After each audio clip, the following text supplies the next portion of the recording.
নমস্কার। আজকে মনসা পুজো।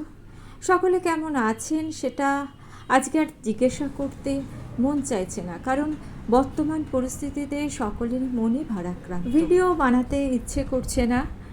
আজকে মনসা পুজো, ছোট করে বাড়িতে একটু পুজো হয়েছে, সেটাই ভাবলাম আপনাদের সঙ্গে শেয়ার করি। আমাদের এই তথাকথিত সভ্য সমাজ, মানুষের মন সমস্ত কিছুই আজকে বিষে ভরে গিয়েছে। প্রত্যেকটা মেয়ের মন, প্রত্যেকটা মায়ের মন আজ ভীত, সন্ত্রস্ত। তাই মা মনসার কাছে প্রার্থনা করি, তিনি যেন এই সমাজ থেকে, মানুষের মন থেকে বিষ হরণ করে একটা স্বচ্ছ সমাজ আমাদেরকে উপহার